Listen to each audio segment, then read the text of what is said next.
Remote. Hi, I'm ready. Roger's not. Am No I ever surprise ready? there. Well, Roger I don't isn't- think our listeners are ready for what we've got going today. Oh boy, it's going to be that kind. It's been an interesting morning already with Rod. Well, 5 minutes ago, I was laughing uncontrollably. So I don't know. No telling what's going to happen So, today. have you seen? Is it the Progressive commercials where they don't want you to become your parents, and there's the guy that helps you not become your parents? And they have one scene where a guy sits in a chair and makes a lot of noise while he's sitting, like and they're like, "Did you hear that?" I literally just did it. I sat down and let out a giant sigh and was like, "Phew!" Like that was the hardest thing I've done this morning. Like if I do anything else the rest of the day, it won't exceed the exertion that I just expended to sit down. And I'm like, that is embarrassing. So we also made the decision to create a blooper reel that would include those moments because Roger captured it. Well, On we need to audio. be able to talk about what is the reality of on February 5th, you turn like you get old. Yeah, it's like milk turns. Yeah. That's what turning 60 looks like. 60. So February 5th, right around the corner, Bruce joins the club I've been in for a couple of years now. And Bruce recalls the exact moment that he lapsed into a deep depression, never to escape ever again. Thanks, Raj. That's really super helpful right there. No, I'm excited about 60. It's interesting. I'm saying, who's after me? I don't even know. Why you're suddenly well, checking. my phone started buzzing in my pocket. And it's well, like what happens is 60-year-olds check their phones all the time. Think about it. And Raj, it's like our parents. We're becoming like our parents. You don't screen calls anymore. You just say hello because you just want to talk to anybody. You're like, I don't get say, hey, how are you? Samantha, is that your name? Where do you live? Right. What's your favorite color? You're trying to sell me internet. I know, but I've got internet, but I want to keep talking. Let's just keep this thing going as long. Can you imagine if you just like flip the script, like you wouldn't stop talking and they can't get out of the conversation? It's a great way to get rid of it. Now you're saying just telemarketers, yeah, just. Hey, I'm so glad to talk to you. Hi, my name is Buddy. What's your favorite color? Let me tell you about my thyroid surgery. Oh my gosh. My I was so said sick. I was throwing up all night. And I'm like, it's not elective. This is selective. And don't get me started on Blue Cross Blue Shield. No, I will get started on that. Here would be a fun way to start the podcast today. So in what way are we like our parents? Because we've been spending a lot more time with mom and dad in recent days. And in what ways are we becoming more like our parents? Wait. In what ways we are and in what ways are we like our parents? And in what ways are we becoming more? So I'll make a simple one because I was thinking about it on the way in. One way that we're like our parents is we're both very devoted to Scripture and time in Scripture, and we're Bible teachers. Mom and Dad both Bible teachers. Bruce and Roger both Bible teachers. So that's one way that we're like our parents. And we love teaching. In other words, I was thinking about the reality. One of the losses for mom and dad is they just simply don't have an opportunity to teach, if you would. Now they have one-on-one kind of situations, which matters significantly, and they've had to transition. But that thing of just before a group, however large or small, just sharing something you feel like God's put in your heart that might be a blessing or help to them. I mean, you love that. I love that. Both mom and dad love that. And so in another way, this is not like both parents, but I am definitely more like mom in a lot of ways. Extroverted, connector, relate to a lot of people, enjoy talking. David, the middle. Did you guys know we have a middle brother? His name is David. Do we want to tell people that? Yeah, people need to know. Okay. People need to know. Just because every Christmas we see the Christmas present that says David, we're like, who is that? Shout out to Nate Bargatze on that one. That was just really good middle child stuff. Oh, I saw. My daughter sent me this video about birth order, and so there's this video. The I'm the oldest child, and so I plan every event religiously, and then the next one is I'm the youngest child, and I don't have to pay for anything. I just show up. And it's in the middle child. I'm the middle child, and then they cut to the older child. That's it. And they go to the middle. That's great. Every time the middle child gets cut out. Doesn't get anything. But David, the middle child, I think is most like dad. Yep. And you're just a combo of mom and dad. I'm a dad, mom, chameleon. my dad. I am a mix, more a mix of the two. More like dad or more like mom?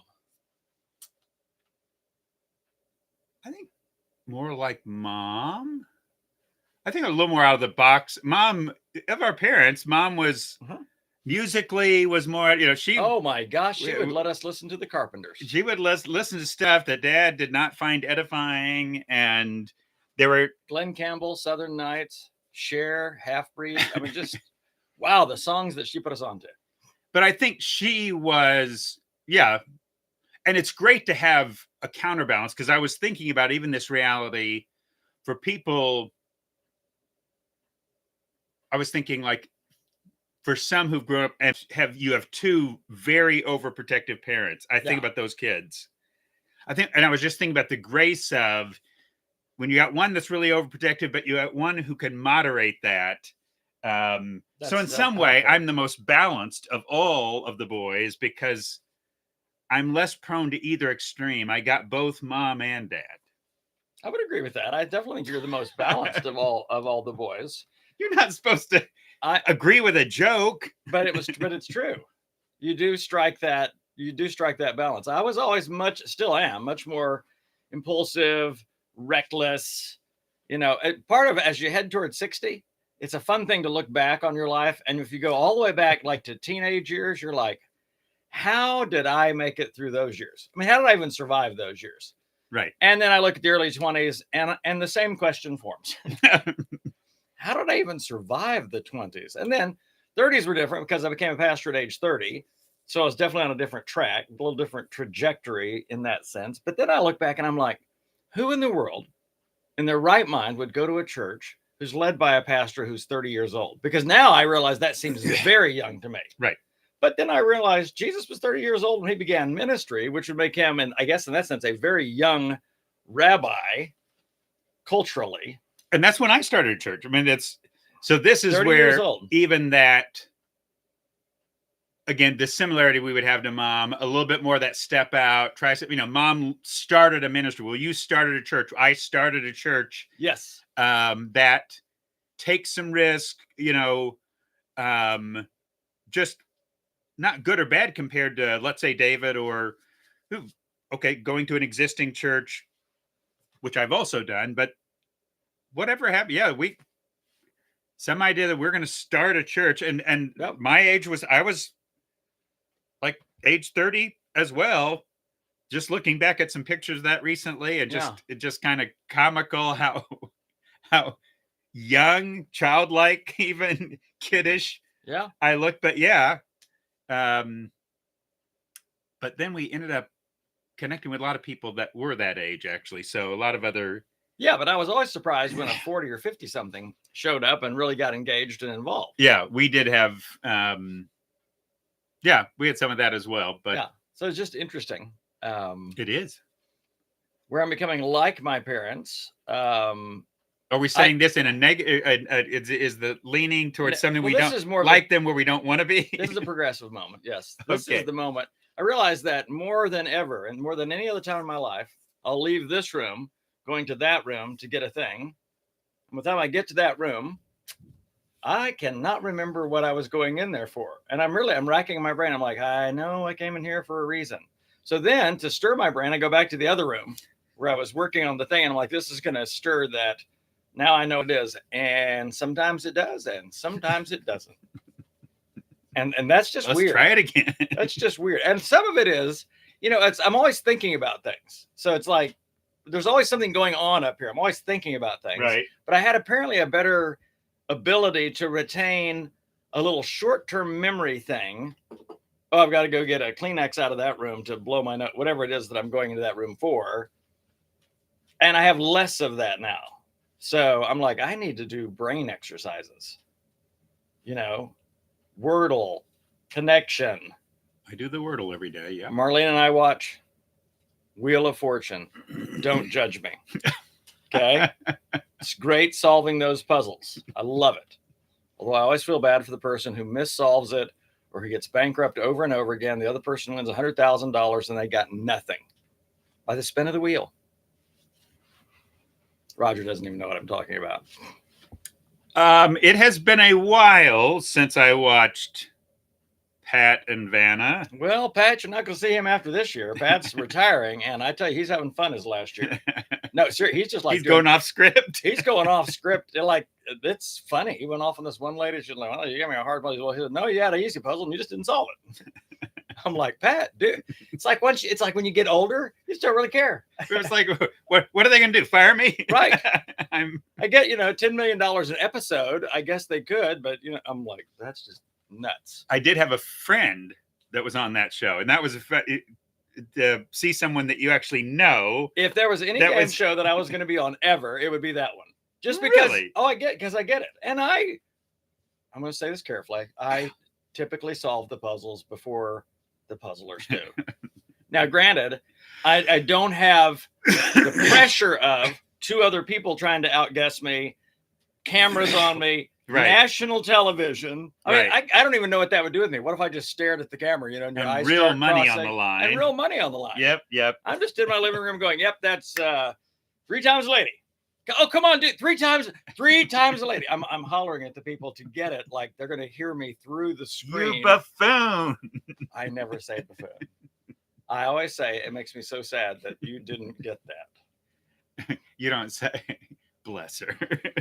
Well, one time, Roger, there was like only one letter left, and all 3 of them they were still guessing. Give me an L. No, L's already been used. You see it's up there. And I'm just like, it's this, and it's just hilarious. It's good times. It is. But I think those exercises are good for my brain. I wonder where I'm not like mom and dad is I don't watch like Murder, She Wrote every night, or the different Perry Mason mysteries. Although Marlene and I watch different other kinds of mystery things. Right. We end up, although I wouldn't be, I'll watch TV with Joy, but I'm not a big TV. If I wasn't married to Joy, I think I'd watch almost no TV. I mean, I watch a couple of sport. I would watch a few games, here or there, but I don't watch any TV news. And so in the evenings, Joy likes watching a show or whatever, and I'll watch it with her. And every now and then there's a particular movie that I would really like to see, but I'm not much of a TV person. Well, and I'm probably more of a TV person than you are, but part of that is because our wives are different. So Marlena's not a big talker, conversationalist. So part of the way that we enjoy time together is watching a thing. Okay. She and Marlena loves it when we're both in the room together.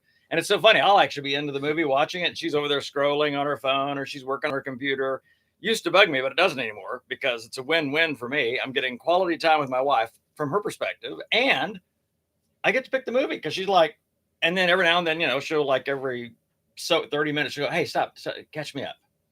So I didn't get any of that. So I'm like, all right, here's what happened. Bob married Cindy Lou, who was his sister-in-law's mother. And it's gosh, really? Yeah. And then I hit go again and she watches a little bit. And it's so funny. More often than not these days, she's falling asleep over there. Another way that we are becoming like our parents. I can still take a nap any day, but particularly in the afternoon. I can just now, but I've had that for a long time. Our parents were big nappers. Like every Sunday afternoon when we were children, you remember this? We had to take a nap. Yeah, it was an enforced thing. Not gonna do it.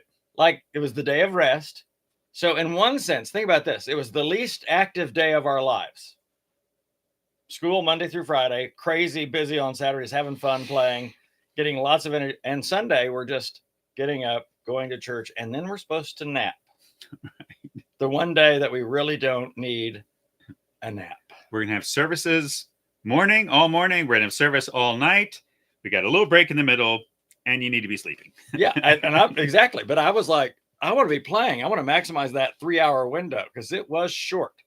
Because you had like choir practice at 4, then training union at 5, then Sunday night service at 6. Then mom and dad would do counseling after Sunday night service. So we'd go to 9.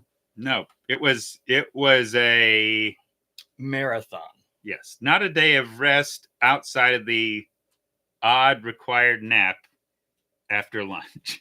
So a way that we're not like our parents is that we don't go to church every time the door is opened. Yes. And where our family was definitely that kind of family before. Yes. We were going to church when the door wasn't open. Dad had the key. He would unlock it. Unfortunately, that was... He would open it and we would go. Yes. I'm losing hearing. Are you? Yeah. No, I mean, I can, like, if Joy's talking to me, we now need to be in the same room and I need to be seeing her face. In other words, I need to read the lips, right? Yeah. But there's more of the,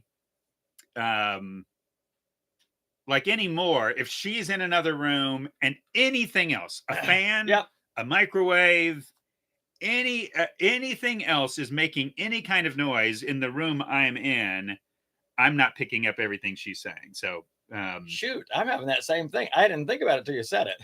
But yeah, if I'm in the other room, I'll typically hear it. But if there is a fan going, right, a microwave going, an overhead vent going, a washing machine going. And here's the thing. I'll be like, I didn't get any of that, hon. Can you just say it all again? Here's the comedy now of the house I know you live in. First of all, when you said she likes me to be in the room with her when she's watching TV. Yeah. Well, you're always in the room. We live in one giant 650 square foot room. But I'm realizing, now it's just she can be in the room, but at the other side of the room, and you got a fan going on here. You ain't hearing anything. Well, sometimes I'm in the front room. So the house is divided into 2 rooms. That's true. There's there's 350 square feet up front. There's 650 in the back. The front room has all of my garage stuff. It's almost like the foyer. It's like the foyer. It's like a big foyer. Big work area. It's where I keep all my tools and all that stuff. It's your vestibule. It's our It's our narthex. The narthex. But if I'm in there, you're right. Hearing her around the corner. But we're not a place where we have to look at each other yet. And I like to read lips. That's concerning for me. Well, that would be if there's some kind of noise thing. Like if we're sitting in, but if there's noise going on, yes, I realize how much reading lips is a part of our listening. Oh, I learned that during the pandemic. Right. I remember you're talking to cashiers and stuff, and I'm like, I don't know. Do you want me to take something off the belt, put something back on? That's true. Is it time to pay? I don't know. Because you couldn't see the that was right. The degree to which we're always reading lips, and we don't even realize that if someone's muffled, but we can read the lips. That's sometimes all we need. So, now Marlene and I, when we laugh at it, every now and then we'll think we hear what they said, but it's not what they said. Oh, that's great entertainment. Well, it is great entertainment. So we are yelling a little more. In a healthy way, not in an angry way, but hey, honey, can you get the fork off the counter and bring it to me? Because we just don't necessarily hear it. Do you think it was all those years of listening to that loud rock and roll music? There was a pervasive theory that was going to, but I listen to more soft rock than hard rock. So that doesn't explain my hearing loss. But your voice is louder than mine. So for 60-something years, you've been listening to a loud voice. It's like, what if you were exposed to a chainsaw for 62 years? You're saying I have deafened myself. You have. Oh, my gosh. Your voice is deafening. I think you're right. I think. Because people tell me all the time, yes, I've got a radio voice. I'm listening to the radio all the time. And now I can't hear as well because of it. Roger's one of those people. This is a breakthrough moment. You've cured me, Dr. Marvin. You've cured me. You, Dr. Marvin. You should have been a 200 years ago preacher because you didn't need the microphone. You could fill the entire auditorium. Is that what they called them back then? Auditoriums. There had to be a fancier tabernacles. Name. There you go. That was tabernacle. Was a tabernacle. That had the vestibule. Yep. And that burnt to the ground because it was solid wood.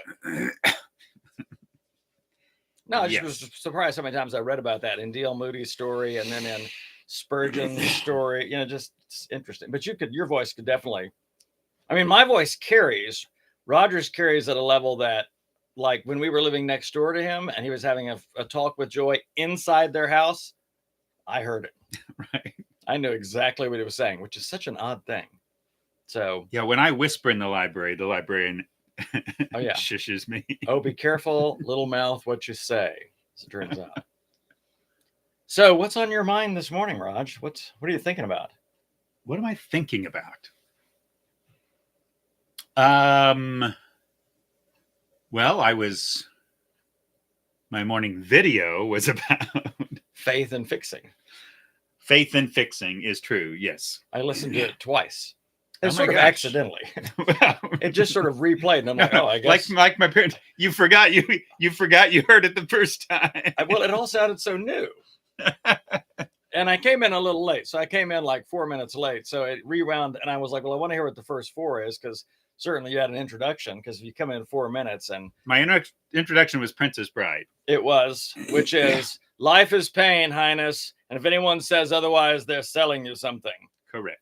And Roger did a great job with that, because life is pain. And he talked about the difference between someone selling us the idea that we can fix everything with a magic pill, or a magic exercise, or a magic diet, or a magic mindset. This is my ache, because I'm always trying to, and this is one of the things I think that God wired me to do. Don't always do it well or right, but it is kind of taking a look at the culture. I'm kind of assessing, but I see more of this move now, kind of thing, where the advertisers, everybody's selling, we can fix this, you can fix this. And I saw it even there were parts of that in the pandemic. It wasn't just that there's a healthy, well, of course, yeah, you should take medicine or you should take some healthy precautions, but it was almost like, oh, we can eradicate this thing. Yeah. If you take all the right steps, if you do this. So I still see this teasing lie out there that if we do everything right, even in a relationship, if I can just figure out what I'm saying wrong, then I can get to a place where we won't ever have angry exchanges, where this won't happen, where there won't ever be breakdowns. There won't even be times where we're ticked at each other. There won't be, at every possible level. I think there's this teasing lie that if you just do the right thing, if you do, you can prevent that. And I think it also what leads us to say, what should I have done differently? And it's the idea, what could I have done to prevent this, to fix it, make sure it never happened? And you can't. That's going to lead to a kind of despair. I mean, you're going to just continue to run into, life doesn't work that way. And it's not that there's not a place for speaking to people in a certain way. There's a place for trying to understand people. Learn the Enneagram, perhaps, that floats your boat, and that helps you understand people. But it's not like, oh, learning the Enneagram now I'm not going to have any more relational breakdowns, because I'm going to understand exactly where everyone. She's a 4 with a wing 8, and that just I understand her, and we can relate. Look at you with your little rhymes. And we can relate. Roger's busting a rhyme. No, this might be a good moment since we've got a few minutes left, to talk to you about my word for the year, because your thing wove into it a little bit, this whole idea of faith versus fixing and the delicate balance, the dance between the two. Tell me about your word. Yeah. Well, Marlena's got a thing hanging in our house. It's a beautiful little decorative piece, but it says, we got a lot of those. Faith doesn't make things easier, it makes things possible. And I always like that. Faith makes things possible. And this year, after I was reading, me and Matthew, that's just where I ended up this year. And reading in Matthew, there's that place where the synagogue leader comes to Jesus, or maybe it's the centurion. I don't know. The tabernacle leader. No, it's the tabernacle leader. And he says, my daughter's very sick. Can you come and heal her? And Jesus says, I'll come with you. And then people send from his house back to him and to Jesus. Hey, it's too late. Don't bother Jesus anymore. Your daughter's already died. Which would be just a terrible thing. It's too late. It's, and Jesus, and I think with a smile, maybe even a wink, looks at him and says, don't be afraid. Just believe. And I just love that. And I've read that story many times, but I just felt like for me, that was a word that I'm going to embrace this year. just believe. Just the word believe, because believe, it's not, in the church culture we grew up in, believing in Jesus was in some ways believing Bible facts about Jesus, like believing that Jesus was born of a virgin and believing that Jesus was the Son of God and just believing certain things about Jesus. But I realize the word is much deeper. When Jesus talks about believing in him, it is absolutely trusting him 100%. I have confidence in him. That Greek word pisteuo, which means faith, which is often translated faith, sometimes believe, but it's this idea of absolute confidence in. And I'm like, man, I just want that to be my word for the year. Now, I'll be interested to see what word God picks for me this year, because God often has a different word in mind. I think he likes this one. Yeah, I picked joy last year. God picked the word perseverance. But believe, because it does make everything possible. To me, faith is not insisting on something. It's not insisting that God do something. It's trusting that he can, and praying and believing that he can, but resting in he knows what's best for me. And I want what's best for me, even if it's not what I want. Did that sound well? circular? That's sort of the definition of faith. And part of it is ultimately it's faith that he knows better than I do. Even for me, I think what our culture preaches is, what's best for you. Your timing is always right. You know what's best for you. This is another lie. It's a teasing lie that trust is, I don't always know. There are enough stories from my life for me to realize, nope, I don't always know what's best for me. And trust is, however God wants to end the story, whatever he wants to do here, I'm going to rest in that. I'm going to trust that he knows more. I'm going to, I quoted a gal this morning in Tim Keller's book, True Story, married, 4 kids, and happily married, ministry, loves God, and suddenly her husband leaves for another woman. Inexplicably. And I mean, the household finances are in turmoil, the kids are struggling, and suddenly the oldest is struggling with faith. It's devastating. And she is absolutely devastating, whatever. And there's this point like 4 months in, and she's wrestling, and she goes through all the things, talking with God, anger, and all the kinds of things that she ends up saying. She said, at a point, I realized God was healing me in a way I didn't want to be healed. And this is the trusting. What she wanted is what I want God to, I want at some point, I leaned probably on the idea of that trusting God was, if you put your full faith in him, he would finish the story like you wanted it finished. Well, and I think Jesus would look at her and say, don't be afraid. I realize your finances are in turmoil and your kids are devastated and your foundations and you're lonely.